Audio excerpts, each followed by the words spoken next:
these housing bills in the middle of this all, which is just blowing everything. Yeah, and disrupting all the staff's priorities, I'm sure. Yeah, it just turned us right upside down. I think the key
Good morning, everybody.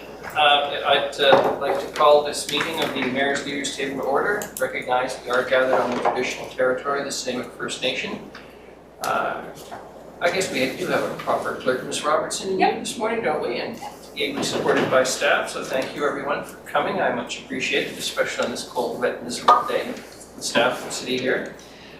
We have no late items. We do have just a couple, Your Worship. The first is just adding the document. It's titled City of Nanaimo's Response to Homelessness and Community Impacts, and that pertains to item 5D. And the second is just the PowerPoint presentation by Donna Hayes, which would be applicable to the first item, 5A. Very good, all right. Adoption of the agenda is amended. Moved Mr. Hopchinsky, seconded Mr. Whitty. All those in favor? Thank you very much. I'd like to run a prompt meeting. Adoption of minutes.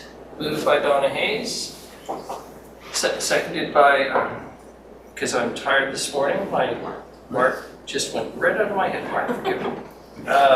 All those in favor? Any opposed? None? Thank you very much. Motion carried. We're on to agenda items. The first is an update, the Healthcare Ecosystem Advocacy Group. Ms. Hayes. Thank you. Little mass this morning. What better way to start on a discussion about healthcare? Okay. Yes, I come as the example. So Natalie, you're just going to scroll through as we go. So Mr. Mayor and fellow committee members, I want to thank you for giving me the opportunity to give you an update on where we are at with our community advocacy piece with respect to the healthcare ecosystem. I think I've explained to everyone in the past that Through MSA and the Nanaimo District Hospital Foundation, we've put together quite a comprehensive healthcare ecosystem platform. Many of you in the room are members of that and are working together on what healthcare for our region, which is all area north of the Malahat, looks like. From that group has come together our community advocacy group. And our community advocacy group is actually going to be called the Fair Care Alliance. And so today, this isn't our finished product. You're getting a sneak peek of what you're going to see rolled out to the community. It's going to be happening hard and fast.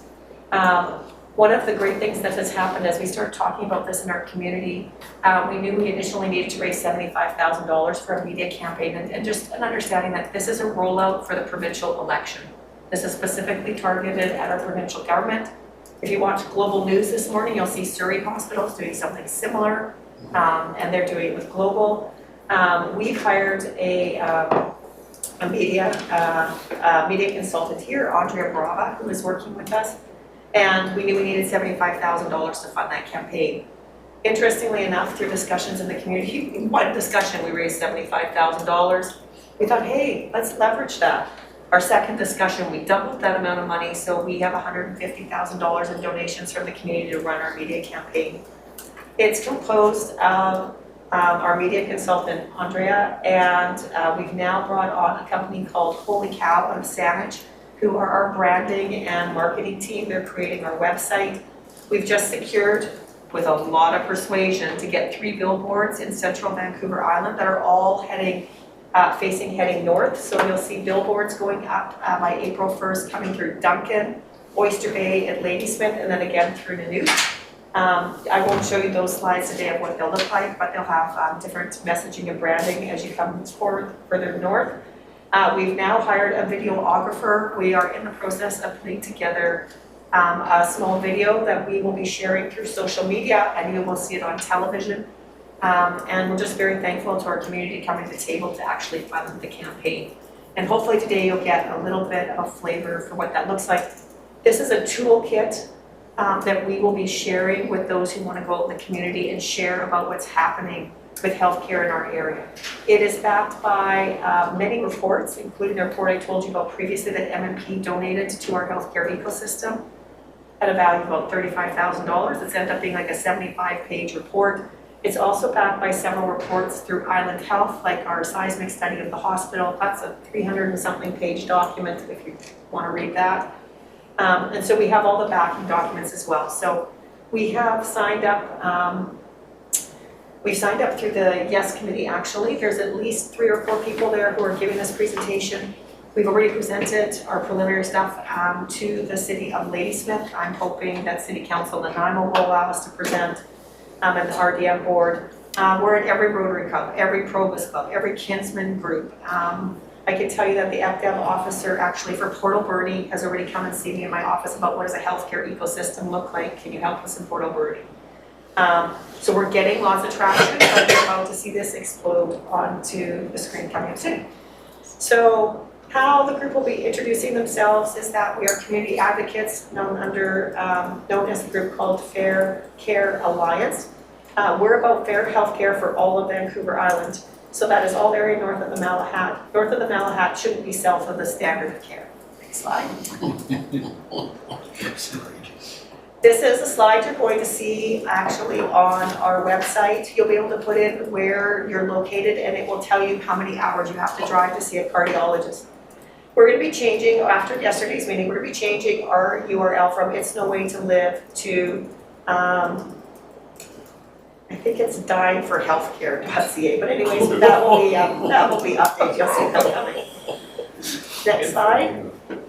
So our healthcare ecosystem, working with MMP, clearly came together to have a mission and a vision, and our mission is this: to ensure that all people north of the Malahat have access to culturally appropriate, comprehensive tertiary healthcare in Nanaimo on the traditional territory of Sunamo First Nation.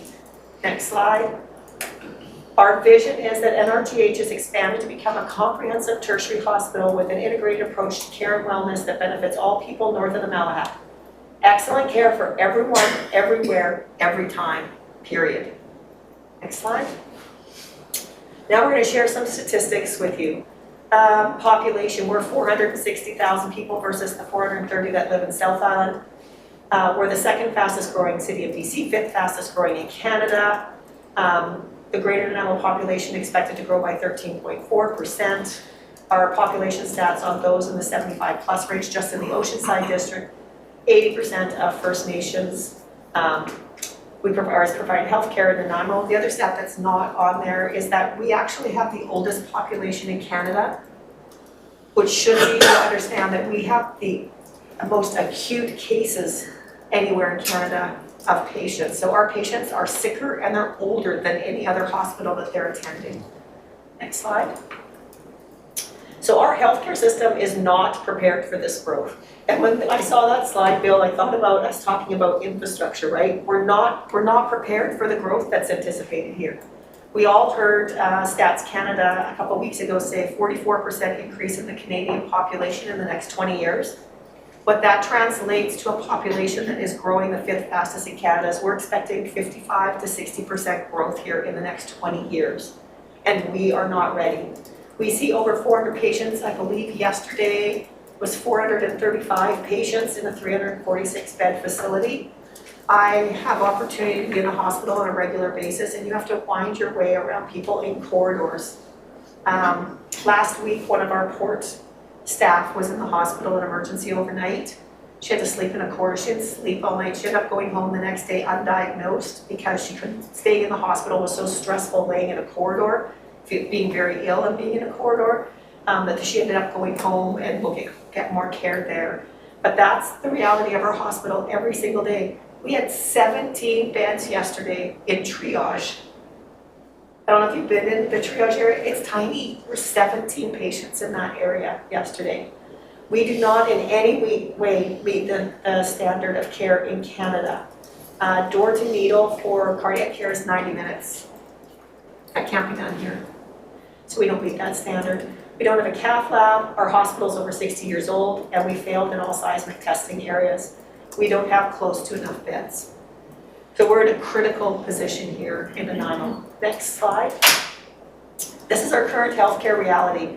Fewest critical care beds in Canada per capita. We have one internist on call for over 400 patients at the hospital at any given time. We're the only hospital in Canada to have that ratio.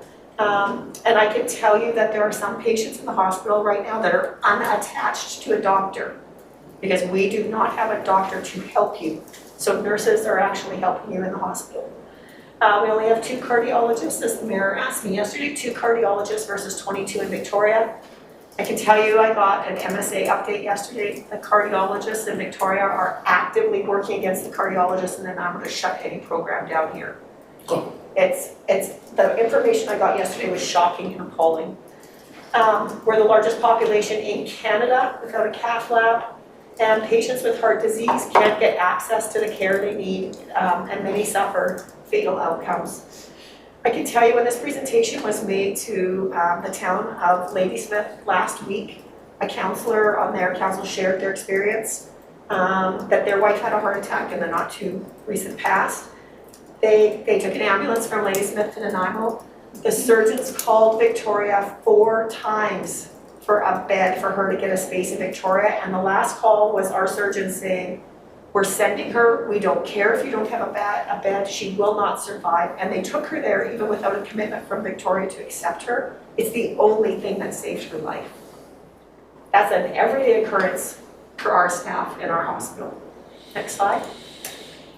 So there is a report on the state of NRGH. It was issued in 2010. So here's a statement from that report. This is 14 years ago, and our hospital is 62 years old now. It was 14 years ago. They knew we were failing seismically and basically on any building code issue, infection control issues. We failed on all 14 years ago, right, and they've done nothing about it. Next slide. We're an island of haves and have-nots. I think we all know this as soon as you get into any kind of healthcare situation. The services we do not have access to in Nanaimo, here's the list. It's not a comprehensive list. I got a report yesterday we're going to be adding to our slides. before the final rendition goes out on pediatrics, period. The kind of care that we have for our kids is completely and totally lacking. The amount of call, we have no call on weekends for our kids if they are in an accident or need pediatric care. Pediatric psychiatry, I do know if you're a youth who needs a psychiatrist in Nanaimo, there's a year-long waiting list. How can you ask a 14-year-old child to wait for a year to get help? We only have one complete tertiary program, it's nephrology, that's kidney care. So Nanaimo services 55% of all patients on Vancouver Island who have failing kidneys or who need dialysis. And that's the only program, we have a comprehensive programming. Next slide. These are stats, you've seen them in my MSA presentation before, they are changing on a daily basis. So nephrology, I told you, we have 7, Victoria's 8. GI, we have a total of 4, they have 16. We have 2 cardiologists, they have 22, and 2 cath labs. What's really interesting is the cardiologists in Victoria have made a plea to the provincial government for a 3rd cath lab to be located in Victoria. None of that makes sense. So there is a case on the island for a 3rd cath lab, it needs to be in Nanaimo. Neurology, we have 3, they have 15. Endoscopy, we have 2, they have 9. The next slide, please. Pediatric psychiatry, 1, they have 13. Adult psychiatrists, we have 18, they have 80. Geriatrics, we have a total of 3, they have 7. Respirology, there's a total of 5, they have 10. Hematology, 1 versus 6. I mean, it just goes on. We have 0 vascular and thoracic surgeons, they have 7 and 4. We have 0 oncologists, they have 40 oncologists. It was interesting, I was in a meeting earlier this week where someone told me they were in the cancer clinic for waiting for a scan this week. There's 1 person from Nanaimo, 1 person from North Island, a couple people from Victoria, and 8 patients from Vancouver were at the cancer clinic in Victoria. The reason the patients from Vancouver were there is because that scan is available in 1 week in Victoria and 8 weeks in Vancouver. So that's actually not the interesting part. The interesting part was that all of the patients there from Vancouver had their travel and overnight stay paid for by the province. The person, my friend from Nanaimo and the patient from North Island had to pay their own way and were not being reimbursed by the province. So not only do we not have access to those services within our community, our province isn't even paying for us to get access. Yet if you live in Vancouver and you want to come to Victoria, they'll pay all your travel and your stay overnight. Not fair. Internal medicine, we have 10, they have 26 plus 13. The reason internal medicine is important, and you're going to hear more stress on that, is internal medicine works closely with cardiology. So we can't have a cardiology program if we don't have a fully implemented internal medicine program. So right now, if you go to the hospital, there's not a cardiologist available, you may see an internal medicine doctor. And so they work hand in hand, so it's important that our numbers reflect what we're seeing up island. Next slide. This slide is from our MMP report. It kind of summarizes, at the top portion, it sort of summarizes, South Island has every single service you see on the other side, the 19 we don't have. Talks a little bit about prevalence of heart disease for 184 cases, 227 North Island. And then the number of doctors, we already talked about 40 versus 0 up here. We have more prevalence in cancer and in cardiology for incidents, and yet we don't have those services. Next slide. So what we need now, and this is what we're telling the public, we need a full service hospital tower. It's really important in the conversation that we want 600 beds. Even if we were to get a commitment for 450 beds, you can see already that doesn't cover the need we have currently. We need 600 beds. The other important piece is we need diagnostic and treatment. So Island Health capital planning has been up in Nanaimo looking, saying, hey, do we have space for a cath lab in our existing facilities? So Island Health has been working on this issue. They know that we need this. They support us in this push for the cath lab and the tower. The interesting conversation that came back is, well, can we just do a diagnostic facility here? So what? You get diagnosed, but you can't get treated? We're like, no, we need diagnostic and we need treatment. Otherwise, we still can't help our patients. We know our building is over 60 years old. It's structurally unsafe. And we need to make sure that patients will get proper care within the proper time by the proper people in the right place. Next slide. So we also need a catheterization lab right now. Chief Wise has been kind enough to give us a quote. I think we all know that he has himself has been through the cardiac experience. Just re-emphasizing here that we're the largest population center in Canada without a cath lab. Our patients obviously travel further for heart health care at increased risk to their health. And it was interesting, this was an interesting stat that I think we're adding that I received yesterday from MSA, is that currently the Victoria Services actually can only treat 45% of all cardiac cases on Vancouver Island. If we added a cath lab to Nanaimo, that number would go from 45% to 95%. And so just, you can see how drastically, even though Victoria feels they can take care of all of the cases, they're only able to address 45% of the cases. Next slide. A highway is not a waiting room. We've added a quote in here from our NRG, one of our medical team leads, just speaking about how acutely ill our patients are and what our current standard of care is. Next slide. So what are we doing? What is the Fair Care Alliance doing about it? We're demanding the standard of care change for now for people residing north of the Malahat. We're enrolling and educating our community. We're executing a multifaceted campaign. You'll see us in newspapers, radio, billboard ads. So one thing I want to acknowledge here is that the RDN Health Board is doing an excellent campaign themselves that is running parallel to us. The RDN Health Board sits on our healthcare ecosystem. They shared their campaign. We're sharing our campaigns. Their campaign is focused slightly different than ours because they are government. And so their campaign is slightly focused. Ours is about community and engaging our community in the discussion. So you're about to see their bus ads roll out. You will have heard Councillor Ian Thorpe on the radio. Their campaign is excellent. It's really solid. It pairs really nicely with what we're doing. We're going to host public rallies. We have doctors who've agreed to stand up and speak at those rallies, which is a big deal. Every time a doctor steps out in front of a public and makes a statement, they risk their job. And so we've got many doctors signed up for that. Social media, we're actually meeting with groups today. Today's meeting is with the YPN to see how we engage with their social media group. And we'll be connecting with other groups. I think ViRep is getting a presentation. We're asking them to connect with all the realtors on social media, that type of thing. We've enrolled our media consultant.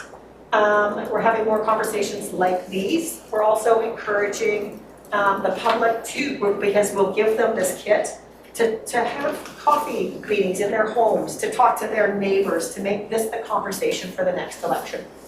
You'll also be able to link into our website when it's up and running. That we'll have a letter that you'll be able to digitally sign that will automatically go to the Premier and the Minister of Health's office.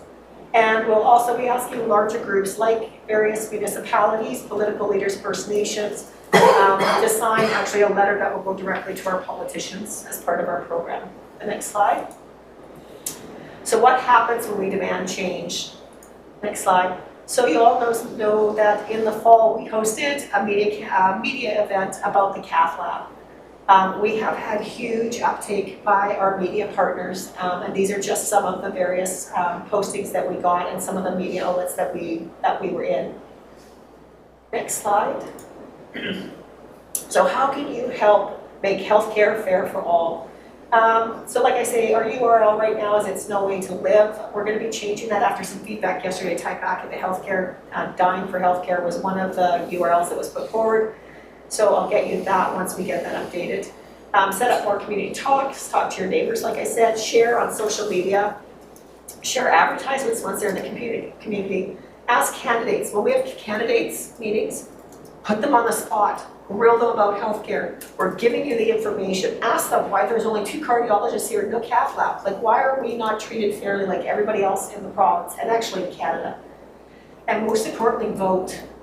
Make the politicians feel it, that they know they have to answer for this, and that we're going to make sure people get out to vote. Next slide, please. Here's our next slide. Living north of the Malahat is a risk to your health. The distance is killing us. This will actually tie in with our video campaign. Actually, I scouted out surgical suites yesterday, the vision of one of our donors.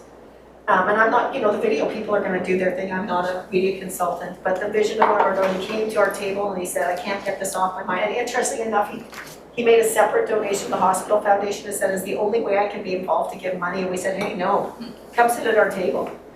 And he came to the meeting, he said, I need to start the meeting with this, it's been in my mind all morning. He said, I think our video campaign should be this. There's 2 elderly gentlemen that are tied into IVs and whatever, obviously in the hospital, being interviewed about their healthcare experience in Nanaimo. And whatever the verbiage is will be decided. But as the camera slowly pans out, they're sharing a bed because that's the state of healthcare in Nanaimo. And our little song is this, because they died being in Nanaimo. So I wanted to share that with everybody today because I'm speaking to you as part of the Mayor's Leaders Table. I'm speaking to you as part of the healthcare ecosystem, the community rep for MSA, and all those various things I participated. But to be honest, every person in this room has a responsibility to share this message. And we're gonna ask everybody sitting here to go to any connection piece that you have to your friends, your neighbors, your family, and get everybody on board in this conversation. Because if we can't make this happen in this election, this is not going to happen. And our patients are going to continue to die. And so I'm here to ask for your help, to give us suggestions, and to support your healthcare community in Nanaimo and help us create really impactful change. So thank you. Wow. Thank you very much.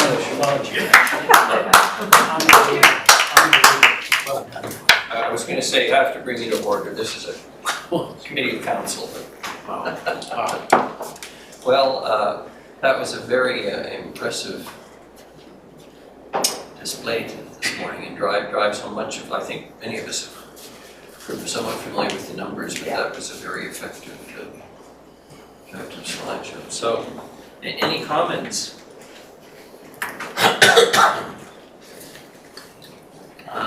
I have one. Please. I want you in my team. Wow. Well, it's entirely appropriate. It's, and I wouldn't say it's serendipitous, but on International Women's Day, we've had incredible leadership from the first item on the agenda in the form of Donna Hayes, one of the leading women in our community. That just somehow seems just too perfect for words. Thank you. Richard. Just want to congratulate you and your team. This is incredible work, the amount of time that since you first presented it to where you guys are now. This is incredible. This is a real good, an impressive rallying call for everyone in Nanaimo. Well done to you and your team. Thank you. I hate to say it, but has shades of Preston Manning and the West ones in terms of, Nanaimo wants its share, so to speak. Well, and I think it's important to note, that this isn't just about Nanaimo, right? Like I don't actually understand how those sitting in their seats in Victoria justify that 460,000 people don't have access to the healthcare that every single other Canadian has. We don't meet any standard of care, and it's actually, it's unthinkable. I mean, every single person sitting here knows somebody, if it's a family member or a friend or a colleague, that has received healthcare at our hospital. And it's not the staff. I think it's important to note that our staff go above and beyond. Our survival rates are incredibly high. But the lack of infrastructure they're expected to work on is just kind of, it's puzzling. I don't know what the reason is, but we need to make that change.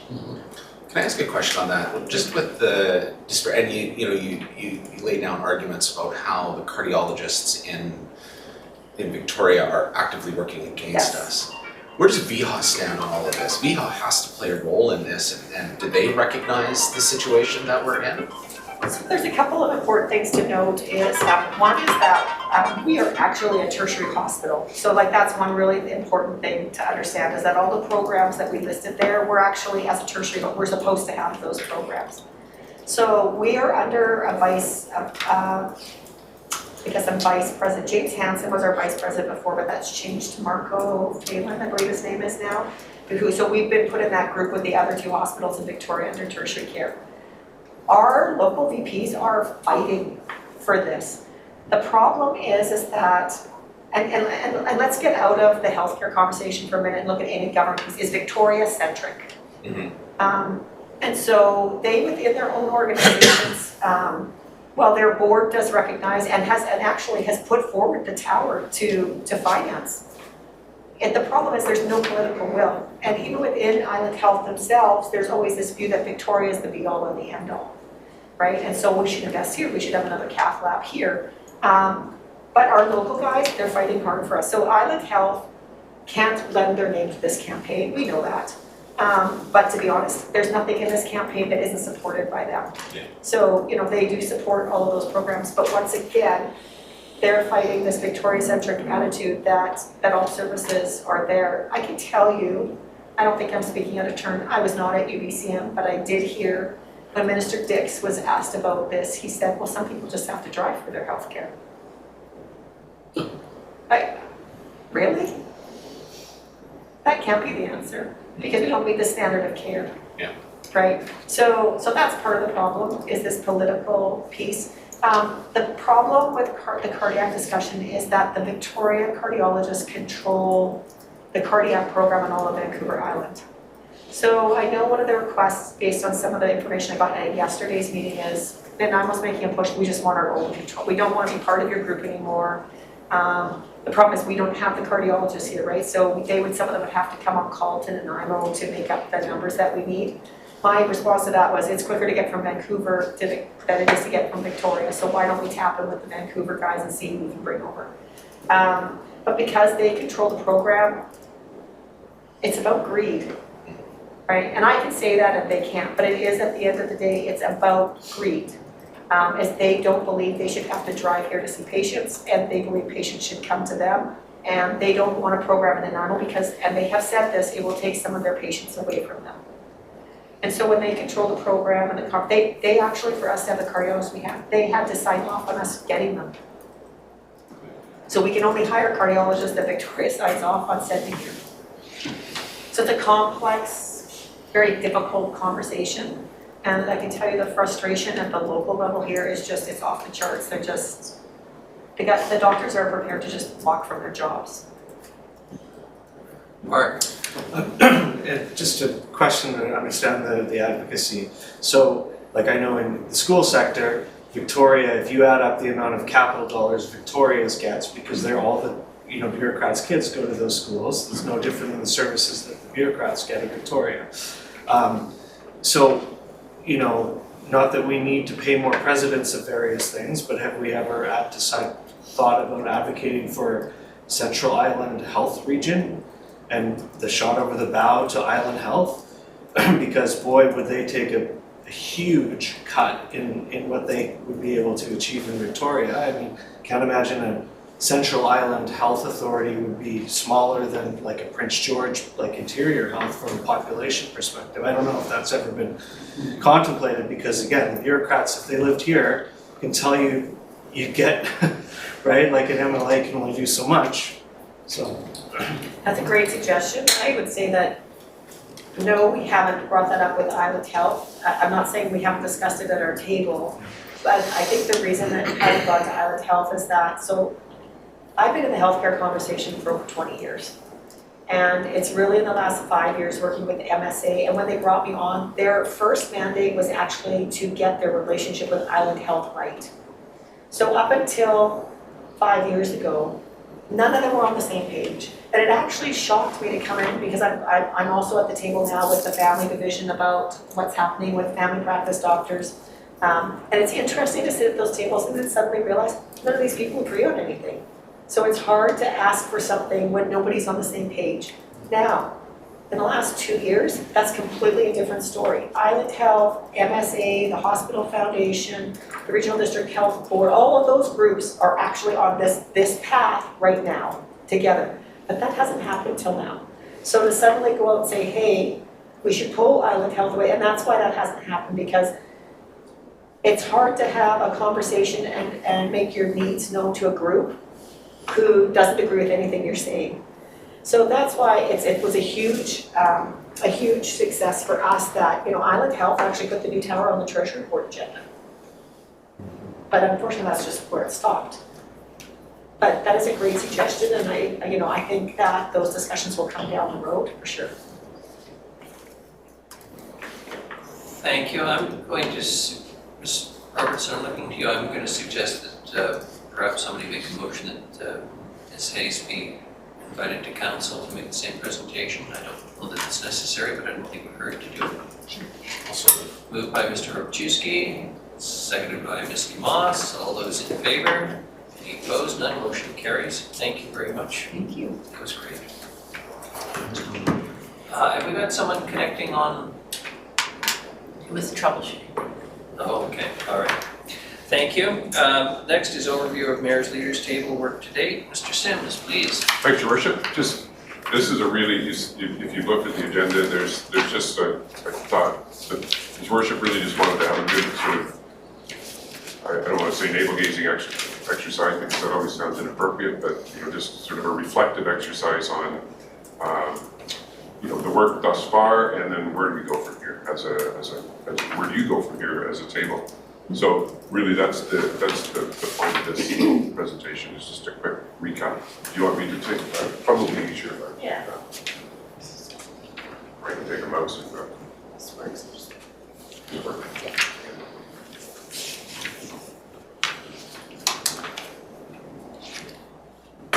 So inaugural meeting was June 8th of last year, and we just covered the whole purpose of it, and this sort of reflected on the original Mayor's Leaders Table and the sort of the 5 high priority projects. And really, I think we all recognized that one of the key themes was healthcare, of course, and the other key theme was really about the housing piece of it. And then I just captured some notes. This was just really from the minutes. You're welcome to go back and read it, but I think the central theme that came up for me was partnerships, collaboration, community advocacy, and that sort of stuff. Like really focused. I think that's where that was a success of the previous Mayor's Leaders Table, and I think kudos to all of you, of course, that's continuing that sort of ethos. And then this, here we are, July 27th, Don, I think this is when you gave that first sort of rapid fire statistical presentation that we were quite all shocked by. It was good, and then, so a number of motions went to council, and as part of the advocacy. Just a word. And then spectacular, presentation just now. And then we looked at some of the other, just a quick update on some of the other items of the original Mayor's Leaders Table, and then bringing in more about the South End Community Center. Then we had a special meeting, click, go. Don also presented to council at the end of August, I believe it was. So that was sort of a really good public kickoff. And then Dave presented on his experiences and observations and research with the Housing First Plus. And at the same time, staff were working towards, in the fulfillment of the city plan, OCP, was updating our zoning bylaws with all of these various regulations to try and meet some of the provincial regulations. And then imagine our surprise when we got hit with the provincial stuff. But some of the intent in December was to sort of complete that discussion around housing from what the city's doing. And so and we've got a little bit of sort of more on that today with Christy. She'll sort of go over this sort of document that you've seen in the addendum, I think, on the just the response to homelessness. We had sort of a teaser on the implications of those housing bills from the province, and I think that's the intent as well today. Talked about quick, trying to, and then Donna, you gave another update, Richard gave another update on the South End Community Center, and the fiber strategies just ongoing. So again, the new regulations, and Jeremy and Lisa will be touching on those just to give you an overview. This is kind of a repeat of a presentation Lisa gave at council in January? January, and it was, maybe it was here in December. In December, yeah. So it's just a recap. And then, as I mentioned, Christy sitting next to me here will just kind of give you a quick overview of the publication we have for the city's response to homelessness. And Bob and David put that a suggestion forward to talk about a number of items around the whole homelessness file. And so we have this sort of dual nature of the city's done or doing and working with BC Housing on a number of fronts. And that's what we're trying to sort of corral here today, and this thought that there's more to be done on that. So that's form part of that roundtable discussion. That's really it for me, Your Worship. Thank you very much. Any comments, questions? Thank you, Bill. Chris and I are where we've been. I think we have a pretty good idea where we have to go. The next is provincial housing legislation overview. Mr. Holmes, good morning. Yeah, thank you, and good morning all, and thank you, Your Worship. I'm just going to briefly introduce and turn over to Lisa Brinkman.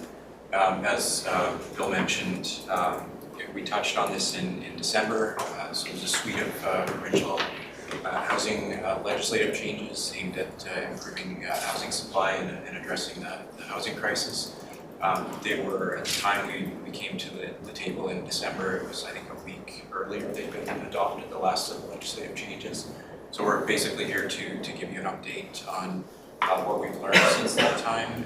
There's been there's been some information released by the province and a number of opportunities for staff to learn from provincial reps and legal experts, and then work through sort of where we're headed with the changes as they relate to what we need to do to implement the legislation into Nanaimo.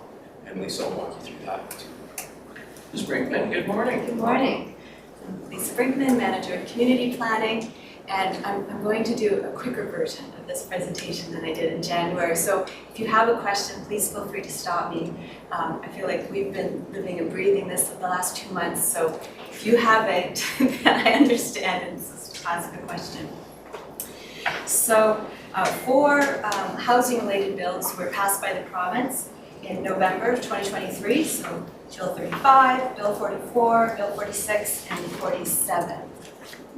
So Bill 35 is the Short-Term Rental Accommodation Act, Bill 44 is residential development generally, Bill 46 is development financing, and Bill 47 is transit-oriented areas. So with Bill 35, Short-Term Rental Accommodation Act, so the purpose, the intent is to return short-term rentals to the long-term housing market and provide tools to support local government to enforce short-term rentals. So the province is proposing, or is allowing municipalities to increase their fines from $1,000 to $3,000 per day, to also restrict the host principal residents and require them to display a business license on the short-term rental platform, so Airbnb, VRBO, and short-term rental platforms will be required to share their data through a provincial registry, and that will assist the province and municipalities with compliance and enforcement. So the City of Nanaimo adopted short-term rental regulations in February of 2022, and actually on Monday at GPC you'll see a report on the agenda, and Kasha Viga will be presenting a review of the city's short-term rental program, and there'll be recommendations there primarily to increase the fine for short-term rentals is a recommendation, but also to strengthen our short-term rental tools. Sometimes, in the bylaws, the precise wording is really key for helping the bylaw enforcement team to do their enforcement work. So as we were doing the review, we found some things that could be improved to assist bylaw enforcement with their work. And then thirdly, the province will work with the province as they roll out their enforcement support tools We have already been having meetings with provincial staff as they build their registry and their enforcement, and they've been seeking advice from municipalities, so we've been offering that. And so over the next year, we'll work with the province to utilize what they're offering us for enforcement. So the next bill, Bill 44, about residential development. So there's 3 key pieces to this bill. And first being to require official community plans to plan for 20 years of housing supply. So we'll need to do a new housing needs report that looks at a 20-year horizon rather than 10 years. And that will need to be updated every 5 years, and the official community plan will also need to be updated to reflect each new housing needs report as we do those. Secondly, Bill 44 requires local governments to prohibit holding a public hearing on a zoning amendment bylaw for residential development that is consistent with the official community plan.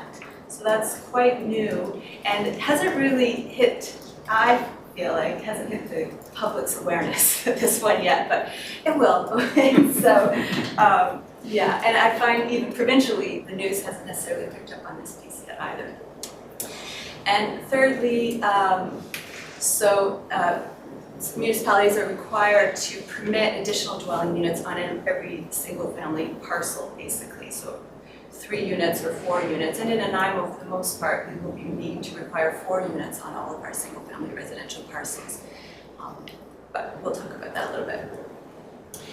So for long-range planning, we'll be needing to do a new housing needs report. That must be done by the end of the year. So that is a project we'll be working on. And also by the end of 2025, we'll need to update the official community plan and zoning bylaw to reflect that new housing needs report. So those are 2 projects that have been added to our work plan that we weren't anticipating, but we're on it.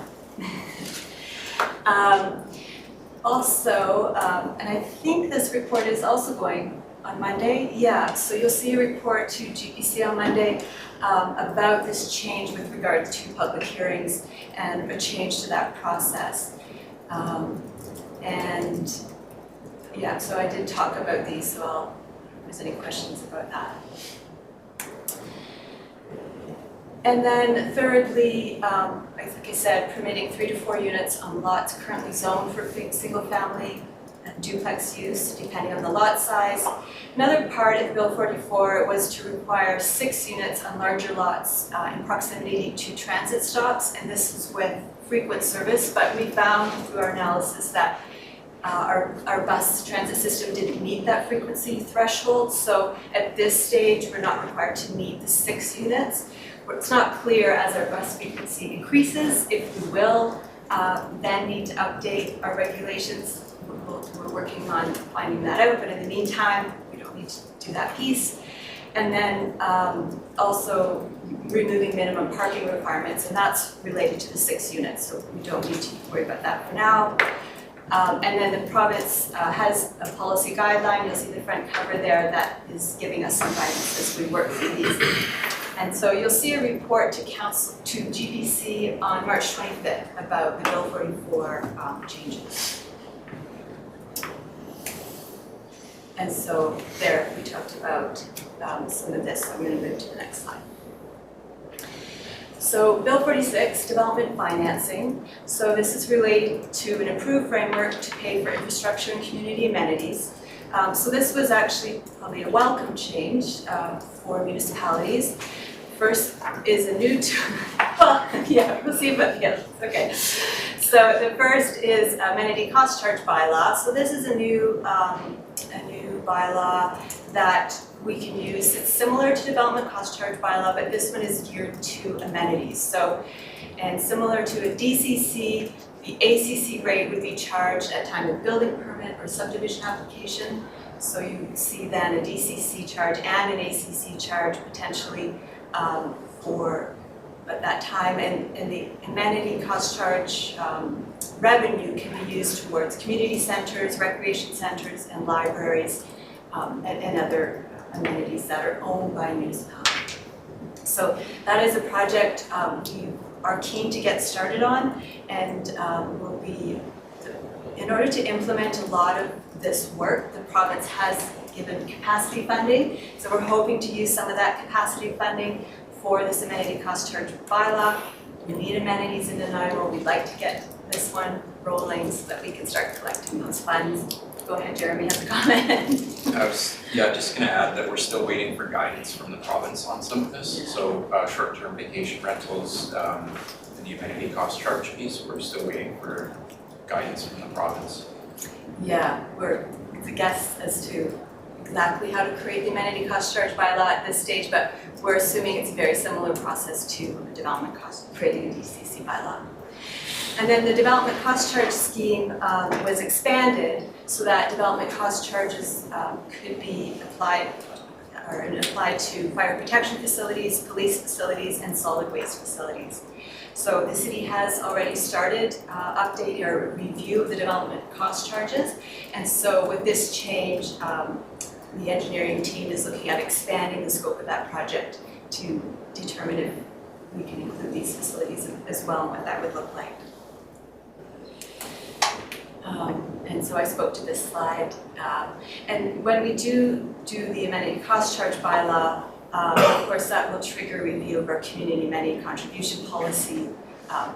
And so we just have to, when we do both the DCC bylaw and ACC bylaw, we'll just have to consult the development community about what the market can bear for those new rates.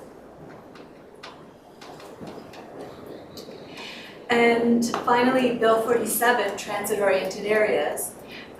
So this regulation required municipalities to designate a TOA, transit-oriented area, as a set distance from a prescribed transit hub. So, and then within that area, the city has to allow, is required to allow a minimum allowable height and density, and also to remove minimum parking requirements in those areas.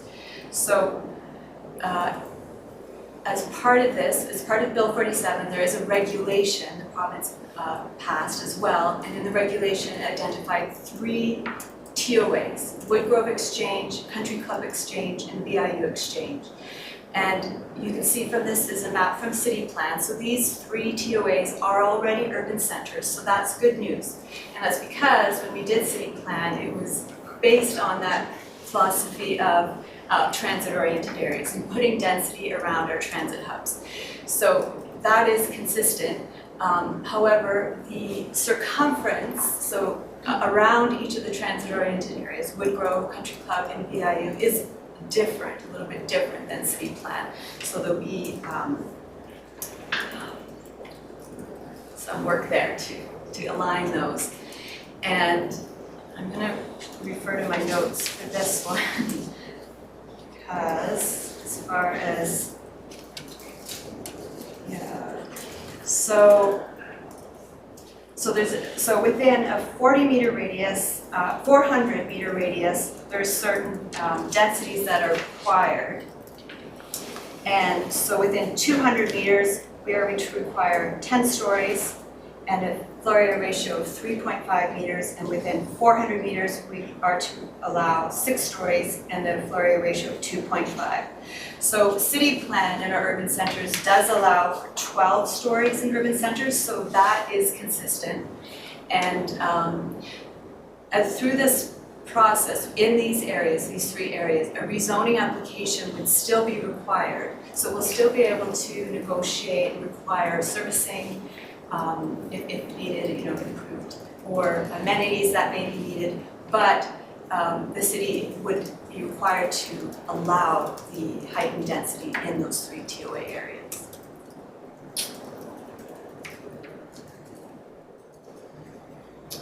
So both the Bill 44 and this TOA designation bylaw are required to be adopted by June 30th of this year. So you'll see this TOA, a report about the TOA going to GPC on March 25th as well. And just to start that process of working towards adoption by the end of June. Here you can see a bit of a work plan for for a lot of these projects. So in 2024 and into 2025, working on the development cost charge bylaw and amenity cost charge bylaw projects. The short-term rental review is going to GBC on Monday, so we're on track for that. And it says that in April, the Bill 44, Bill 47 will be presented to GBC, but actually it will be March 25th. And then adoption by June 30th. Like I said, we'll need to complete a housing needs report by the end of this year. And then in 2025, update our city plan and zoning bylaw to accommodate the housing needs identified in the housing needs report. Thank you very much. One of the things that I'm not sure the province has thought through entirely on this, and I'm supportive of densification. I think most of council ran particularly on the concept of densification downtown. But I do drive around the city on occasion just to remind myself of where things are. And it occurred to me the other day that in the hospital area, Chelsea, all those streets in there, lots of very old single-family dwellings, 70, 80 years old, just post-war Depression era, an area ripe for redevelopment into 4 dwellings per lot. Solaire is now 57 years old. Departure Bay, etc. I'm looking at Mark, and I know he's probably been thinking about this too. What does that do for catchment areas? Because the likely purchasers of that kind of dwelling will in fact be younger people, presumably in child bearing, raising years, etc. So there's lots of implications that flow out from this because we won't have control, so to speak, and not that that's necessarily a bad thing, over what happens on those properties. If single family lot and they're talking about 4 units, why wouldn't you? I looked at some of those older houses, some of them are very small, they haven't been fixed up. A number of them are probably rentals. Way to go. Anyways, thank you very much. Mark. One thing that struck me, and I know Howard Johnson is not part of this necessarily, but how is like the development community, like how is the nation, like how's the government contemplated the nation? Is it like, so if you're not going to public hearing, and again, I know for 4 units, no one's going to raise their, maybe they're not, I don't know, but is the development community, because this is good or not good, but we want building to happen, whether it's this regime or the regime that you guys have planned. Is the development community have confidence in this? Is the nation got a kind of stance on this with respect to development in Nanaimo? Because I know for our own planning purposes, you look at these things and you go, okay, well, if someone's going to slow us down, or if no one's actually going to uptake on the ability to build 12 stories or 6 stories or whatever it happens to be, that's huge for planning. Do you have a sense of that yet? So that's maybe 2 questions, whether the development community is actually going to say this is awesome and actually proceed, but also is the nation, how does their input, do we know yet? One comment, and probably Jeremy will too, and I should have added, first of all, this is all quite new, Yes, of right? course. And as far as communicating this to the public and the development community, the province has really in many ways left it up to each municipality to do that. They're not really doing a communication. They're holding webinars for staff that we're all attending, and I think UBCM, providing information. But as for each of these initiatives, we do have a bit of a communication strategy to roll out over the next few months to help inform the public. But the province is leaning on each municipality to do that work, and so some of that we're talking about still needs to be done, and the implications to be understood. Yeah, maybe I'll just try and expand on it a little bit. There was a lot in there, but good questions. So I mean, generally, I think, and as Mayor touched on, I think, and as we're going to be working with your staff on, I'm sure we have school site acquisition charges that were based on planning for growth in certain areas. We're going to have to, and we have infrastructure plans in place for growth in certain areas. We're going to have to recalibrate a bit there. The development industry at this point, I think, is probably recalibrating too, or taking a bit of a wait and see approach for some projects. And to your point, I guess, is there appetite for some of this, or does it pencil at this point? towers in Nanaimo, there's been land zoned for higher buildings for decades that there hasn't been uptake on. The market's just not quite there right now. We've had them even approved a building permit and not proceed. So it's the market's going to change. We'll see what the uptake is on the infill. There's going to be some challenges around the infill. I think the province has, rightly, I guess, identified that on the infill side, it's generally going to be slow and incremental. In most neighborhoods, some neighborhoods not as much. If there's older housing stock, or it might be more rapid in certain areas, or larger parcels. And where there's newer housing stock, smaller parcels, we're likely not going to see as much uptake. On the infill side, on the taller buildings, I don't know that the market's it hasn't been there in Nanaimo for now. We have pre-zoned land already, so I don't see that changing immediately. There's not necessarily suddenly the market appears for that product, or it actually works financially at this point. I mean, we're going to continue doing the work that we do on a lot of the development that we see really is in sort of that medium density range up to 6 stories. A lot of that's driven by cost and cost of construction and building materials.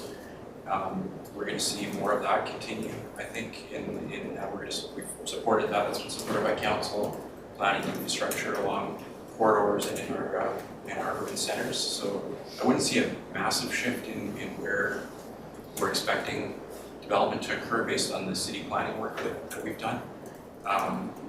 Probably slow and incremental infill, and there may be some uptake based on restrictions on requirements for parking, because there's a cost factor there. So the province has restricted municipalities' ability to require parking for residential in, say, within proximity of transit-oriented areas.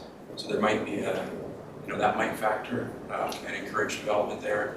I hope that helps the context there. With respect to the nation, so it's Namac, my understanding, and I don't want to pretend to speak for with any clarity on that or certainty with respect to their position, but there has been some concern generally expressed by First Nations on the consultation or lack of consultation on the legislative changes and what the implications might be for them. Obviously, it doesn't apply to the legislative changes don't apply to reserve lands or federal lands.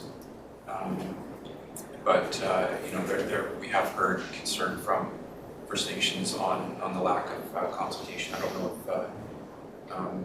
if Mr. Lindsay or the mayor wanted to add anything that we've heard through UBCM or through CAO's discussions as well. But just a general comment. Thanks. So I'm going to say something, Your Worship, because the comment you made about activity. So Victoria is my EA, and she said to me, "No, you're not going to wear that sweater to the meeting because somebody's going to say something." I said, "No way! It was anti-bullying day last week. There's no way anybody's going to say it." Of course, the mayor said, "You look like Mr. Rogers." So she was right. That's not bullying. That's observation. I was just on Jeremy's point, though. I did have a discussion with local nation, and yeah, they are concerned very specifically about what does this mean for some, for example, properties in maybe that are outside the reserve, obviously, but are in areas that are, importance to them. Let's say, concerned about land use approvals being done without their consent. Donna. I have a question, and it's kind of multifold, and it just, maybe it's not so much a question as a comment from my developer background, is just the concern of additional costs when we talk about affordable housing. So, most of us know that a major building code change is coming down like as we speak right now. An implementation that affects multi-family units comes into effect in March of 2025, sorry. And I am by no means an expert on what that entails, but in speaking with our design team people and some of the accessibility requirements for all units in a multifamily, like none of those things, it kind of seems to me like the province is speaking with two hands. And when they force developments to make, you know, like my first response is, so like, what is it, 30%? They're like, no, it's like 100% of the units now have to comply. You're taking away the conversation of affordable housing. And so, you know, while this is great conversation that they're providing opportunities for growth, the things as a developer that I look at is if with some of those building code things coming into place, it really takes away from that affordability piece. The other piece I always worry about, and if we're going to talk about the hospital area, is the infrastructure that's in the ground. We have really old infrastructure here, and I'm not saying that we aren't updating as fast as we possibly can, but when we talk about you know, firefighting capacity and access to water and access to sewer, and what are we doing with storm and power, you know, some of the legislation pieces, right or wrong, and no matter where you fall in the conversation around the use of natural gas as a main heating source, if now it's all power and we're templating over that provincial guidelines on electric only cars, and like you get to a conversation where a single family home almost needs 400 amps of power to be able to power it, and my question goes back to like where's that coming from? Because we don't have the ability to do that for all of these new developments.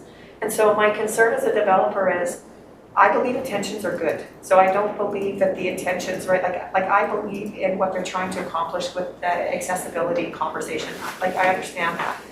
I believe in carbon footprint and what that looks like and what that discussion looks like. And, you know, I believe the federal program on going solar has just, I think at the end of March, stops their $5,000 rebate rate to make your home solar, which I think is wrong. Like we should be looking at, and personally, we should be looking at those options for the places that we live.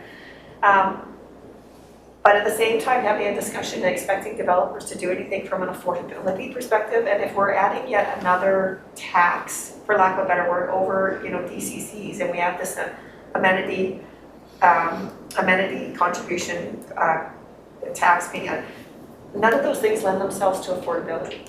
So when we talk about, you know, our developers going to be excited to get involved and create, we're going to be honest, we're going to have to be creative, because, you know, we live in a day and age when my children can't afford to buy homes. And they're the next generation purchasing, right? And they're going to be purchasing from the baby boomers who are retiring or passing away and want to sell their homes. And how can they, there has to be some middle ground, like where is that actually viable? And so that just becomes my concern. Like I say, I think the intent, I see what the province's conversation is. I believe there's good intent there. But they do these things, I feel like they're not talking about, well, hey, there's this major building code change. Hey, but at the same time, we're going to encourage you to do all this, you know, multifamily. Well, that's great, but you just made it more expensive. And I don't know the answer to that.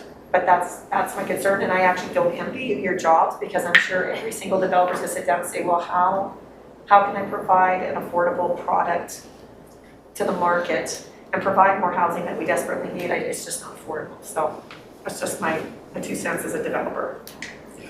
Well, I must say, from my perspective, I mean, I'm very appreciative of everything that's attempted to be done in what I'll call the modern world around, you know, quality of construction and carbon footprint and accessibility and all those things.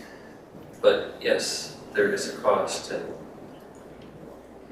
it doesn't help affordability whatsoever. And we still haven't wrapped around our heads, or as a society, around the concept that the government is going to have to build a lot more quote-unquote affordable housing or subsidize the rents for people, because that's the way of the world. There are far too many people in our society, and you know, Dave's presentation around homelessness, let alone the mental health addictions issue side of it, no private developer is going to build something that's affordable. It's just not going to happen. It can't be done.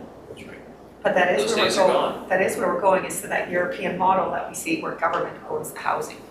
And I mean, are we really ready for that? No. Conscious of time, we've got 2 more items. Thank you very much, all 3 of you. Mr. Rogers included. That's on the record. Mayor is a bully as usual. Oh, that's right, someone did describe me as a bully with respect to the AP process, that's true. I'm being consistent. City of Nanaimo's response to homelessness and community impacts. Ms. Wood, good morning, please. Good morning, Your Worship. Good morning. We're going to carry on a little bit of this discussion that we've just started. So I just presented before the committee this morning is a high level the city's response to homelessness. The summary sheet you'll see organizes the city's response in 3 different categories. So the first being upstream initiatives, and so that includes some of our discussion later. Ms. Brinkman will kind of talk a little bit about some of the housing initiatives that we have. But also things like our homelessness prevention work that we do, so with our rent bank and our rent supplement program. And then of course, very upstream when we talk about social determinants of health and how that influences homelessness, especially around our youth. So our gun and gang violence prevention through our youth resilience strategy, as well as the amazing work that Parks, Recreation and Culture programs do for social determinants of health as well. And then our work through neighborhoods and social planning grants. So the upstream initiatives really are about trying to address those root causes of homelessness, as well as just community safety and well-being. And it actually studies kind of show that it reduces our reliance on what we would call those crisis response kind of downstream as well. So the second category groups responses that are a little bit more midstream. So they are more risk intervention strategies that are really targeted toward specific segments of the population. So the committee's probably well aware of our Health and Housing Action Plan, our Nanaimo Systems Planning Organization, which was a recommendation out there. Also our city's community policing program that looks to do crime prevention and intervention strategies around crime. And then of course, our new Nanaimo Acute Response Table that really focuses on trying to capture individuals and families who are falling through the cracks, who aren't, that's risk of victimization or overdose or, criminal offending, and we try to capture those folks, intervene in that time. And then the third category really highlights the responses that I talked about earlier, the crisis response, so what we would consider emergencies. And so that would include things like the Heart Heart, newly Heart Heart program that Ms. Brinkman will also talk a little bit later. Our Downtown Nanaimo Community Safety Action Plan, which was the lead of our Community Safety Officer program in the downtown area. Our warming centers, so responding to extreme weather for our unsheltered population, and also fulfilling some basic needs, so like the shower program and breakfast meal program that was funded last year. And then of course, the programs that you're very well aware of through our policing and fire as well. So I think that just to recap to what Mr. Bill Sims was talking about a little bit earlier, we've kind of covered some of these responses in our meetings in September and December, and Ms. Brinkman talked a little bit about it through the legislation, and we're going to expand a little bit on the housing pieces as well. But I also wanted to take the opportunity to speak a little bit about Housing First, because that seems to have come to the table. We've been talking about it in the community as well, and just kind of touch upon the work that the city's doing around the Housing First approach. I think many of you guys know, I know we've talked about it before, but the BC provincial government really took over that social housing administration in the early 90s from the federal government. And since this devolution, the province, especially in BC, has really focused on a centralized model of social housing. It's different in other provinces, but here we have BC Housing, and all of our social housing administration goes through BC Housing in that way. And in 2014, there was a national study around homelessness, and at that time, the province of BC adopted a housing first approach to addressing homelessness. And that belief that we've talked about before, that once a person's needs are met, they can better access healthcare, they can think about employment, and they can access other social supports as well. And so BC Housing uses this approach when they're developing emergency shelters or supportive housing projects within the city. And the city works with BC Housing to kind of facilitate and coordinate the development of these housing projects.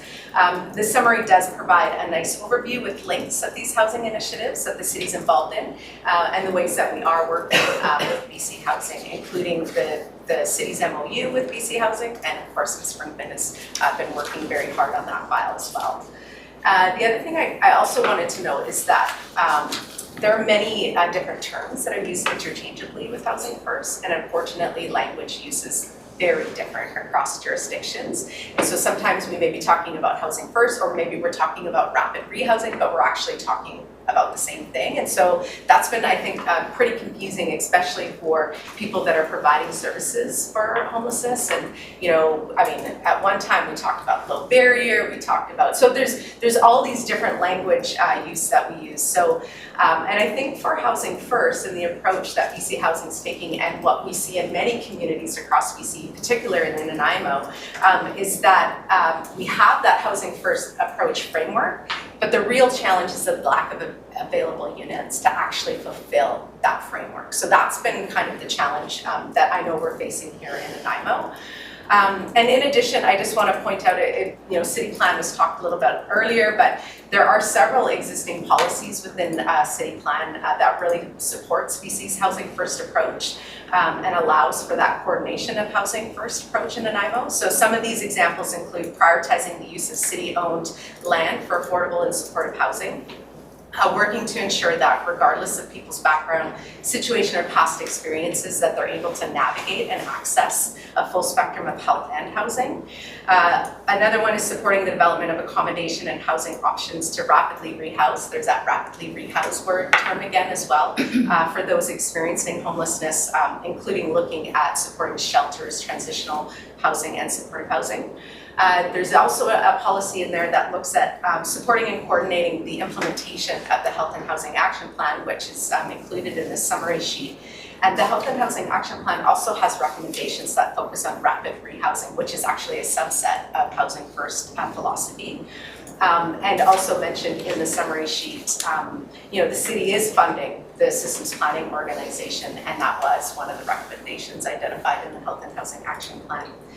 So Ms. Brinkman's going to speak briefly about the supportive housing projects that are being planned and constructed, about staff's ideas regarding pre-zoning and inclusionary zoning.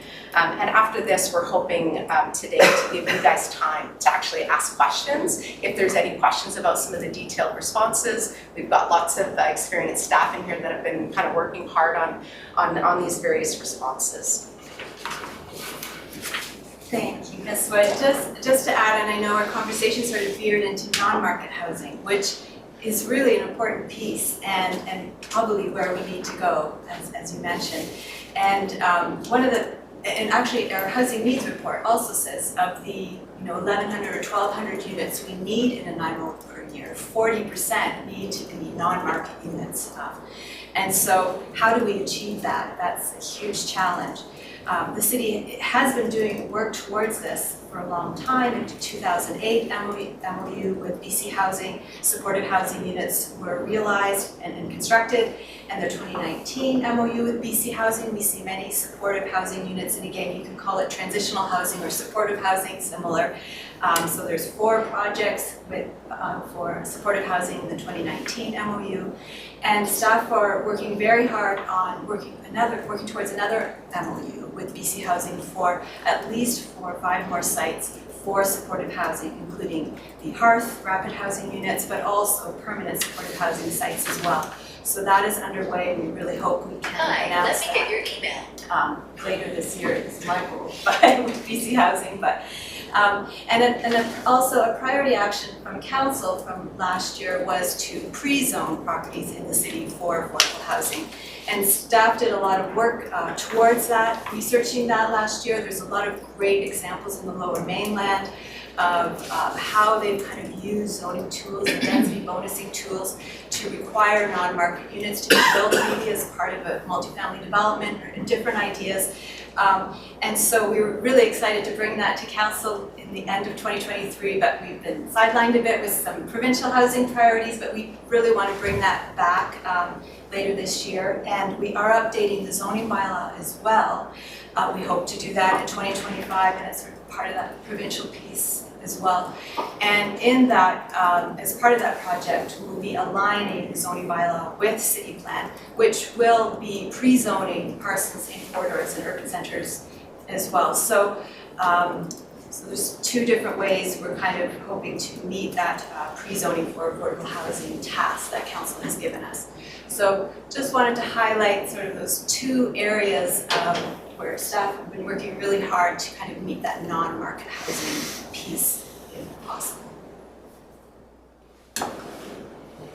Thank you, Jeremy. Yeah, thanks. Maybe I'll just add to what Ms. Brinkman said, that the provincial legislative changes are, at this point, they're getting at supply side, but they're not requiring affordable housing, so they're not really addressing the affordable side.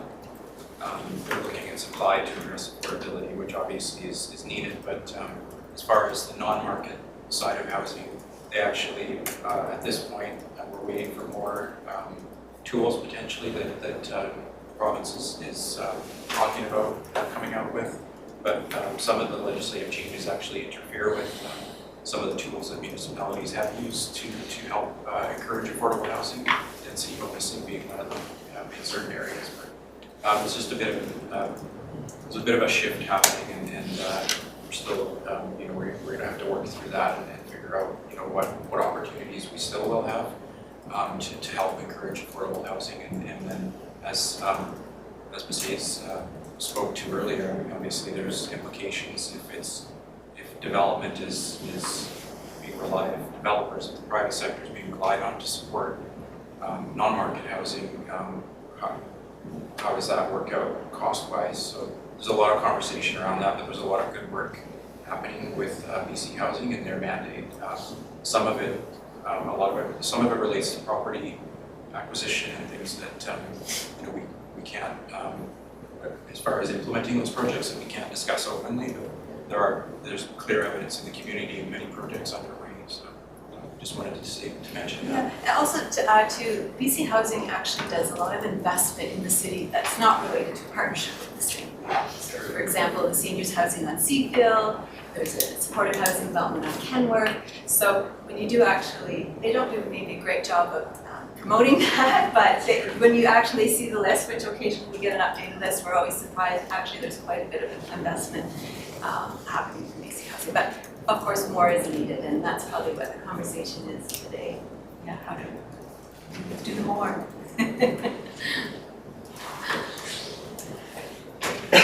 Thank you very much. Any comments or questions? David, please. Yeah, I think for me, the work you're doing is terrific, right? 55 pages later, looking at housing first. Housing first is not just housing. And you've heard me say this in this report. I mean, spent a lot of time looking at why there are not homeless people in so many of those European countries I talked about in the presentation on the 22nd. And the issue, as we know in Nanaimo, is that the majority of people that are on the street are there because they couldn't afford to stay where they were, right? And they've been pushed out of their homes. So the minority, based on the point in time survey, the majority are actually people on the street in Nanaimo, or Nanaimoites. And they're there because, for a number of reasons, they can't stay where they were. And so they end up on the street. So that's one part of the equation we need to really, I think, address, because housing first isn't just housing. And I think in this report that I presented on the 22nd, I demonstrate that, and that's what the research shows. And then the third part of it relates to the provision for the wraparounds in a fully integrated way. And the four-pillar approach that is used in Switzerland and other countries now, which is prevention, harm reduction, treatment, and law enforcement. So, I mean, for me, I really appreciate the amount of work and time the city's doing on housing. I commend you big time for that. But that's one of three important parts of housing first. It's one part. There's two other parts. The key one is keeping people housed, because when we don't do that, they end up in the street, and that's the huge issue, as we know. And so building more units is going to partially address that, but principally, we know population growth here is just going through the roof. So we have to build so many houses just to accommodate population growth, not just the people that are on the street. And we know point in time count, I saw a reference here that it's 60 to 70% are captured. It's 1,000 now, right? Our homeless number is 1,000, maybe 1,000 plus. 90%, 91% of those people say that they want to be housed. The issue is they want to be housed. But they can't be housed if we don't provide that third part, which is the wraparound support, so they can actually be housed. Yes, that's part of Housing First, but then given the supports and treatment needed so that they can actually, as they do in other instances, 84% when they go through that three-step process, end up staying housed, 84%. And it's an interesting study, I'll just be very quick. Urban Institute in the US, which is the authority on urban matters, created by Lyndon Johnson in the 80s, has come out with a review. They did a randomized controlled trial in the US and Canada that demonstrated how permanent supportive housing programs, most of which use the Housing First approach, improve housing and quality of life outcomes for participants in the short and long term. It's a real vindication of Housing First, and I call it Housing First Plus. When I did that presentation, we should use that continuously. It's not just Housing First, it's Housing First Plus. So this is a huge study that just came out 2 weeks ago that from the US really Urban Institute research area that is authoritative on urban matters in the US. It had a huge impact down there, that finding. And so I commend the city, but it seems to me that as long as we continue to build this housing and we've identified, and good for you, that there's important new units, it will not address the homeless crisis that we have in this city in a fulsome way. It's just based on a lot of observation on my part, research in Europe, and so I have to put that on the table. I'd be remiss if I didn't. So good for you for that focus, but the focus isn't big enough. It's not capturing the full issue, and I just had to respond to that. Thank you. And look, I can assure you that the council gets it, which is why we advocate as strongly as we do, and myself personally through the BC Urban Mayors Caucus with the province. Housing in and of itself is helpful, but housing without supports for many of the folks on the street, because a number of them do want housing, but they've already been in housing, they haven't had supports. They have been punted out back onto the street. If they try and access health care, or they are forced to access health care, they're punted back out of the hospital fairly quickly. It is a revolving cycle, and so I say to everybody, and I've been saying it for the last several months, nothing like the prospect of election to focus a politician's mind. I think I've said it at this table. And that's what I'm telling people to do. This is the time to speak up and say, this, standard line, 21st century modern liberal democracy, and we got, I say 1,000 people living in our streets. If you, as I've said before, if you consider that most of them are probably 15 or 16 years old or older, and the percentage of the population, that means more than 1 in 100 adults are living in the streets here. That's right. It's a shocking number. And I, because I hear it constantly, I just spent a good part of yesterday dealing with people around this whole issue again, as I do every day. And as I'm not, how shall I say, passing the buck, but the city of Nanaimo cannot deliver health, addiction, mental health services, et cetera, et cetera, et cetera. It's the most frustrating aspect of this job. Some days I feel like I'm tearing my hair out, but you can't give up. And so I appreciate what you're saying this morning, and I'll second the compliments.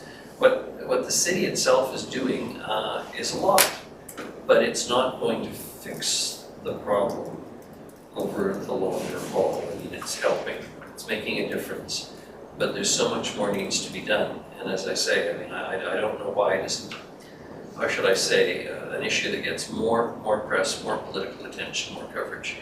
Ms. Wood? I just want to thank you for your comment, Mr. Whitty, and I think that, you're bang on when you talk about prevention, and you mentioned some of the homeless point-in-time count, and I think some of the recent preliminary findings is this idea that there's quite a high percentage of people experiencing homelessness that work in the foster care system. So when we talk about that prevention work, we know, and even when we talk to our first responders, they're running across people, especially at our Nanaimo Acute Response Table, young females, 12 to 14 to 15, and the police are saying, we know we're going to deal with these people later, whether we're going to see them on the street or they're going to be in the criminal justice system.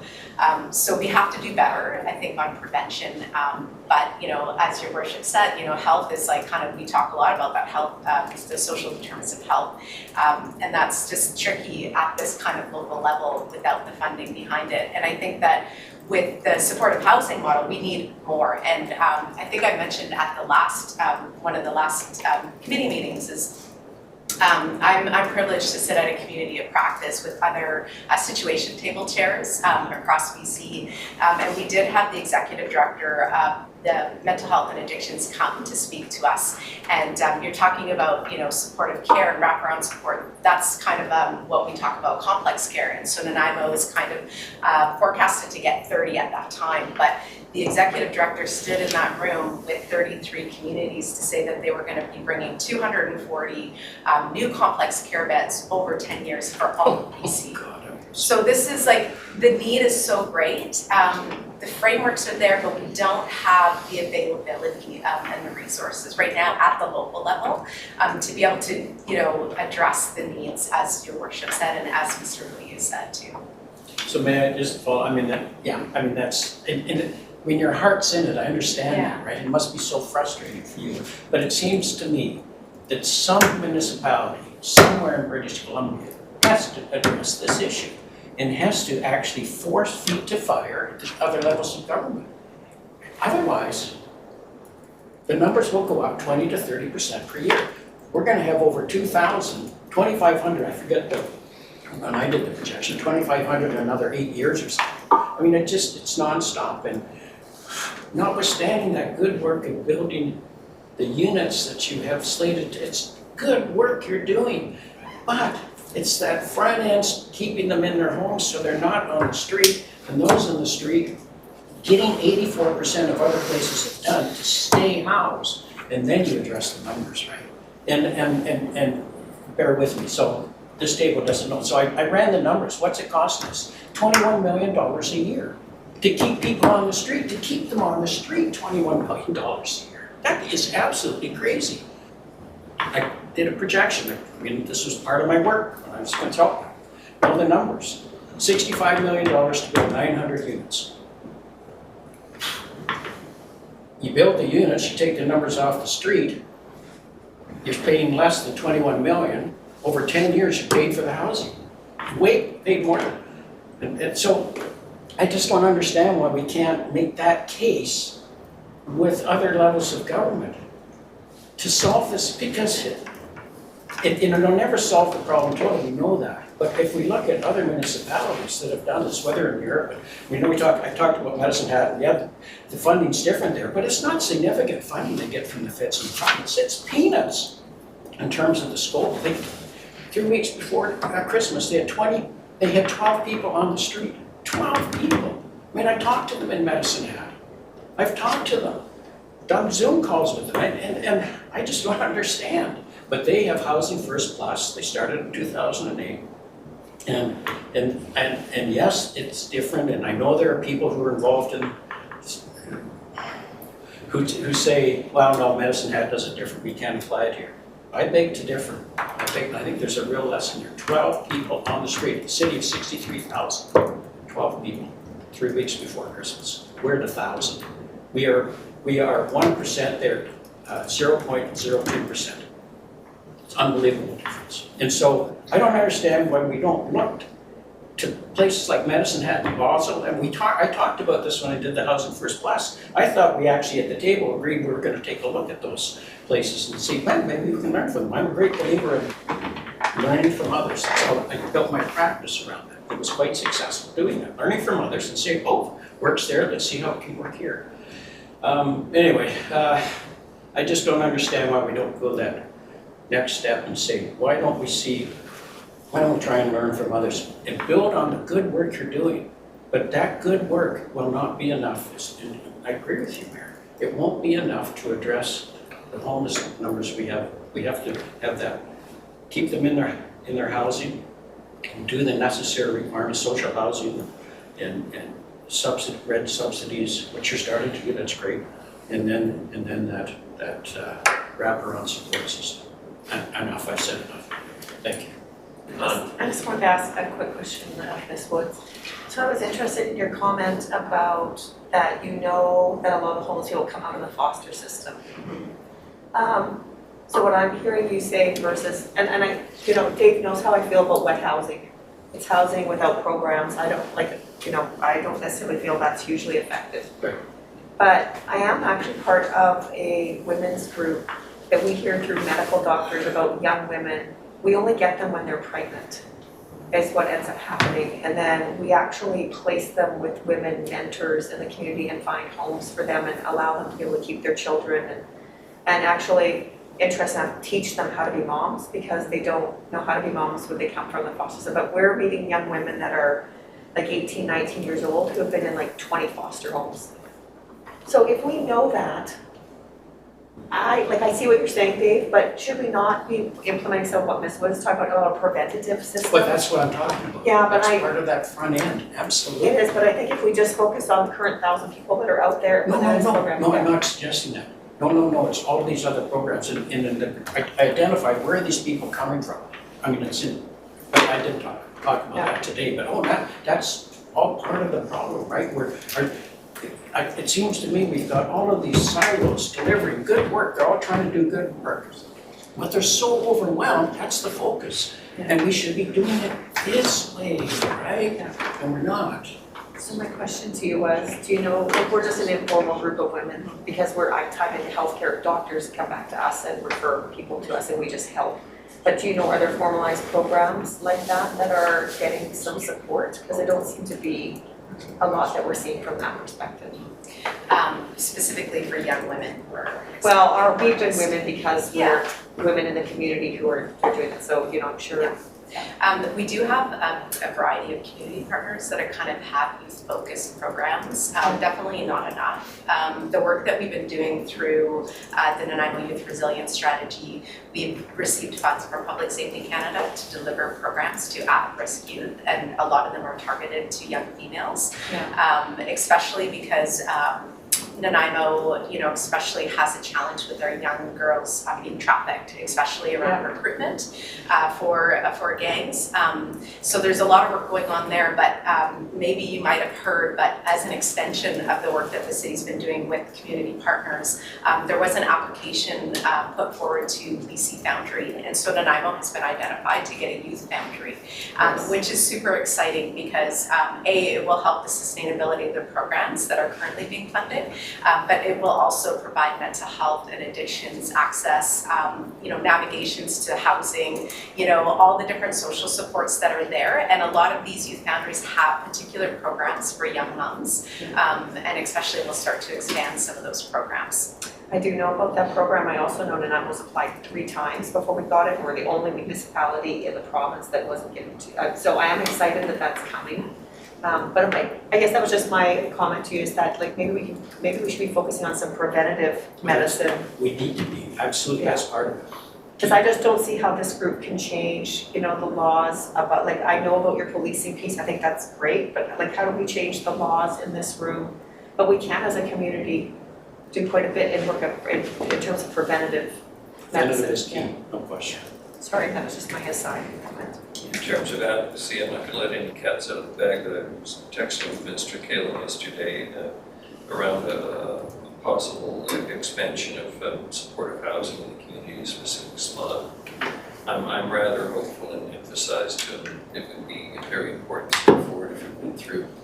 So it's nodding, essentially she knows what I'm talking about, but I can't say anything more than that. It is getting attention, but it's, as I say, my frustration is it's not, this is 30, 40 years of failed social health policy. Right.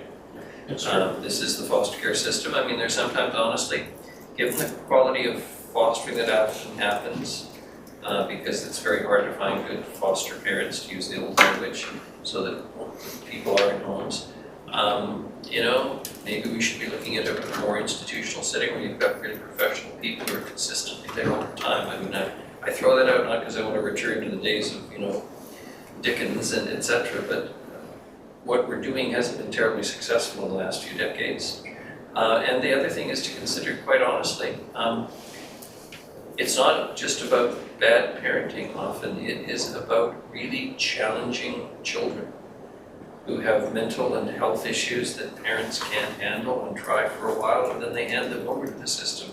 And it's not reasonable to expect that, you know, an inadequately paid foster family is going to do much better. And so you end up with this serial placement where nobody ever feels loved, nobody ever gets consistency, etc. It's a horrible thing. I mean, I can sit here and depress myself all day, so I'm not going to. Having said that, I appreciate the work of everybody this morning. Contributions of staff. Roundtable, next steps. Anyone? Things we need to be doing, should be doing? Mr. Moss, If let's I get may, it done. please. I kind of like that. Well, this has been a great discussion, and you know, I guess I first of all wanted to thank Lisa and Christy and Jeremy for the report on what's going on, and most importantly for the work that you're doing, trying to move this thing forward. It's a huge task, and I think, you know, we all recognize that we're losing the battle in terms of the unhoused and affordable housing in our community. Like most communities across Canada, we're no different. But, you know, if I wanted to support Dave in terms of the presentation that he made in September, and also his very well-researched presentation to council that he made, there is no doubt that we are losing ground, and we're well behind the curve in terms of this challenge. And, you know, to add to that, many employers in Nanaimo are explaining that they're having trouble recruiting people because those people can't find affordable housing to come here. And it's becoming an economic issue as well as the other issues we talked about today. I support the Housing First initiative, or the Housing First Plus initiative. I think that's where we need to go. The question is how we get there. And I'd like to suggest, like many organizations that are successful, they measure their results against their objectives and adjust their actions accordingly. And I think if we want to try and make a difference here, we need to come up with some creative solutions and back them up carefully with well thought out initiatives. And then I think we need to push them forward in a very aggressive way, much like what Donna's presenting for our healthcare system. We can't wait for the province to come forward with solutions to us. I'm personally not a fan of the way BC Housing works. It's helpful, of course, but we're still not getting the traction that we need. So, you know, we are a table of community leaders, and I would like to suggest again, as Dave and I did earlier, that we take on this topic and brainstorm ways that we can actually help make a difference. And, you know, I fully understand that the whole, you know, responsibility for housing is shared with the provincial government and the federal government. But if we take the lead and deliver well thought out proposals through to those levels of government, and, you know, unabashedly support them so that they understand that we're keen to make a difference, I think that's part of the solution here. And so I would hope that this group would consider putting that topic on the table for, you know, a creative solution of how we can possibly get past where we are and start to make a significant difference on the housing file. And so I guess I would say, let's be brave, let's take some risks, and let's get shit done. I really think we need to work hard on this in a creative fashion. I think there's probably general consensus around this table. We could devote a full meeting to this, perhaps next meeting, to talk about it and solutions. I mean, and I'm not being dismissive when I say this. I have a pretty good idea of what's needed, both from a preventative point of view, but more particularly from dealing with the crisis that exists now. Because I must say, it's the crisis that exists now that, or what people are talking about. With respect, they're not thinking about prevention much. They're thinking about dealing with the fact that, you know, there's open drug use in the streets and frightening people wandering the streets and their children are homeless. I just spent half an hour on the phone yesterday with a fellow who moved here from New Westminster Lower Mainland. You know, their son is 26, he's got some mental health issues, he's a crystal meth addict, he's in New Westminster, they've had him in and out of the house from time to time, the usual long stories. Prevention is not a topic of interest yet, and I don't, as I said, I don't mean to be dismissive. I mean, there is a political and a real problem today. He needs something that is a compassionate, decent, hardworking contractor, you know, and his situation is the kind of situation I hear about constantly, and I suspect and would like to think our provincial and federal politicians hear about it constantly. I think there's a range of solutions and the needs are different, but we're not seeing enough of it, and I'd be happy to sit around and talk about how you think, when I say you, I mean all of you think we can elevate this in a way or provide better advocacy or put it higher up the agenda. Because as I said cheekily, and I love to show off that I quote something once in a while, Dr. Johnson said the prospect of being hung in a fortnight focuses a man's mind wonderfully. Well, the prospect of a provincial election in 6 months focuses a politician's mind wonderfully. So now is the time to, and I've said that one before many times, now is the time to do that. So perhaps that's what we do, if that's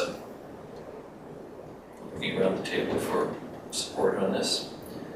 Do we meet specifically, or, I mean, if we wait 3 months, you know, for the next quarterly meeting, I'm certainly prepared to have a meeting along the way before we get there.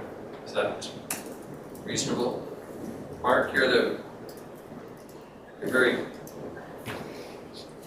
your face, I can't read you this morning. I'm thinking about this topic and like the prevention piece. I'm really interested to hear why, so the answer is yes. Yeah. I'm really interested to hear though, why we don't have anyone uptaking, 2 decades of the ability to build 12 stories, as an example, like that. Like, I know that the social issues are there, but what I think the difference between now and before is the fact that, and I don't mean this in any disparaging way, the normal people are now becoming homeless, right? Like my kid, Right. if I wasn't subsidizing his living, he's not able to live on his own, and he's got a place to go, and if he didn't, he'd be on the street, and he's not on drugs, and he works, at a restaurant or whatever.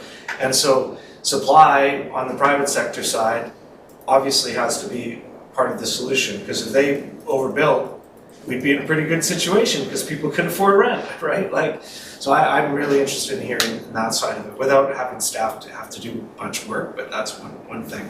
And the other thing I'd love to talk about is pilots that we can do together.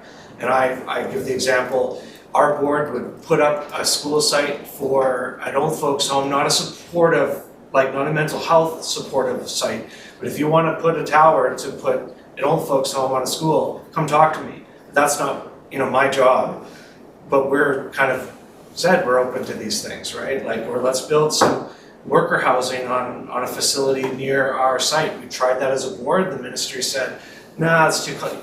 Stay in your lane, right? So happy to discuss those things. And so sorry if I'm. No, not at all. I mean, there's, what is it, Saanich School District, there's a seniors facility right next to a school. I mean, it's very successful. I'll be really quick. I tell everyone I was raised in Walton's Mount. We lived here. My mother's parents lived beside us, my father's parents across the road. Now, I'm not suggesting my mother was an inadequate mother by any stretch. She wasn't. She was a lovely mother. But having said that, having access to senior citizens, particularly if they're your grandparents or they're just better at things. They know that. They've seen more. The rough edges are polished off. They parent well. And so that kind of mix would help prevent some of those poor kids who might otherwise end up in foster care, or even if they are in foster care, having the relationships with seniors generally, I think is a really positive thing. So I'm all with you on that. All right, so I don't think we need a motion, so let's try and organize a special meeting to talk about these things, if that's all right.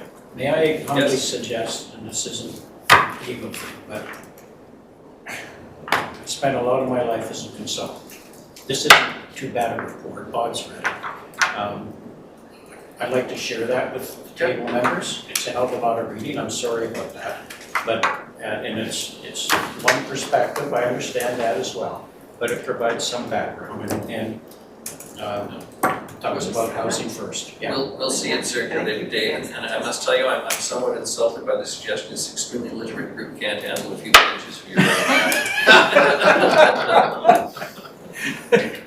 You mean like the executive summary? We don't need an executive summary. There's purpose in Yes. no executive summary, if there's purpose in no PowerPoint.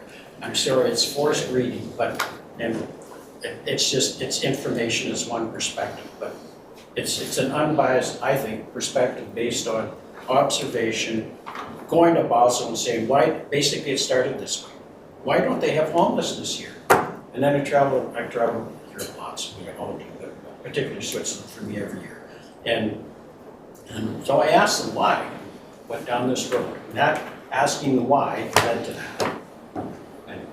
Thank you. Ms. Roberts. Just wanted to ask Mr. Woody if that report he's referring to is the one that was presented to council, because if so, we already have that. and you can Yeah, certainly- there's one addition in it, though. Okay, And it relates to social housing. It's just half a page on social housing, which is new information that I had that Can you make sure that Karen gets a full copy? Sure. Okay, good, all right. and thank you for listening to me today. Oh, thank you. Well, I just add one short piece. So as most of you know, I'm involved with Bolinas Housing, formerly Nanaimo Affordable Housing. And we're going to, the next 2 Saturdays will be our strategic planning session. And obviously we're struggling with the same issues we've been talking about today, trying to figure out how to bring more supply to the market. So at our next meeting, hopefully I can share some of the results from that as well and see if that's helpful.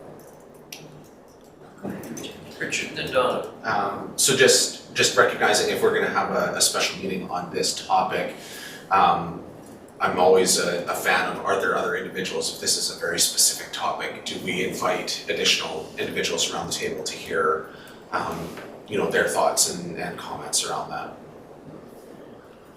I think that's a very good suggestion.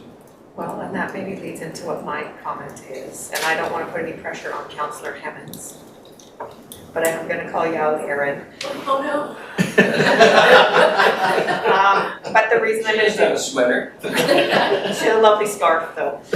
But the reason I'm just going to ask, I know, because you and I have been talking, and I know you've been talking with my sister about the work my sisters and I have been doing with they're not just not-for-profits, they're not-for-profits, but they include the church groups in our community and how they want to participate and be more at this table. I know you've only maybe had one meeting, I'm not sure there's many, but I'm wondering if there's maybe something back from what you heard at that group. And the reason I put that out there is because the work that I mentioned that some of the women in the community have been putting together actually very heavily relies on the concept the mayor relied to, and that is actually retired women getting involved in this preemptive or trying to be preventative, where we partner retired women, mothers, grandmothers in the community with young women like that we've been doing. And that's what the secret to the success with the few women we've been able to help has been. But I know that there's been an outcry from other groups, and I know Councillor Hemmons has been meeting with them about what can they do, and this conversation touches that. Are you too early on in that process? No, or? if that's okay with the mayor, I'll just share. So your sister and I met with the Christian faith leaders, let's say 4 weeks ago, and from that meeting we were able to connect 2 churches with additional land that may have some opportunity for housing with the executive lead of the systems planning organization. So they're going away and having those conversations. And I think we've seen a lot of success with Brecon United and what is possible with Churchland in city limits. So that's really exciting.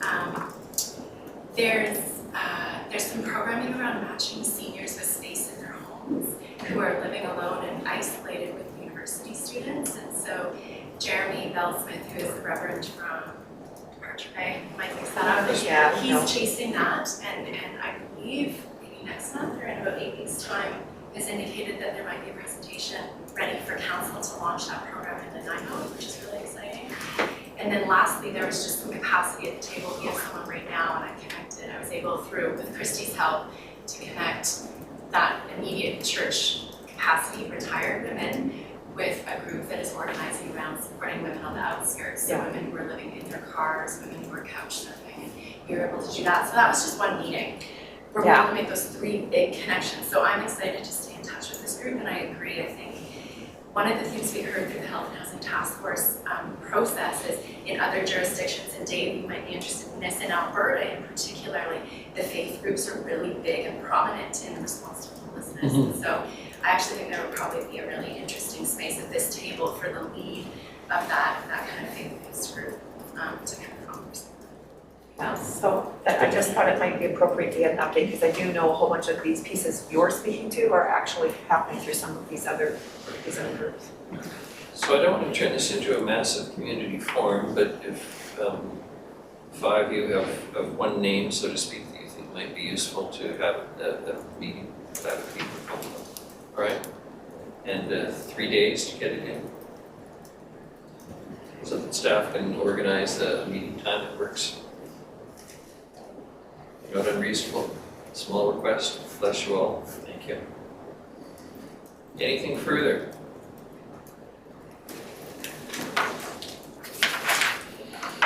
The next meeting is scheduled as June the 14th, and we'll leave that on the schedule because that would be the regular meeting, but we will organize a meeting in between then. Given the timing of the provincial election in October. Motion. I just want to say thank you very much to all of you this morning, and thank you, Councillor Hammonds, for attending as well and listening and contributing, and all of staff. Much appreciated, all of you. Good things happen when good people get together. So thank you very much. Happy International Women's Day. Hope you all do something supportive and exciting. Erin and I are off to lunch with Santa in a little while, but in the meantime, I'm late for my IC meeting, so motion to adjourn.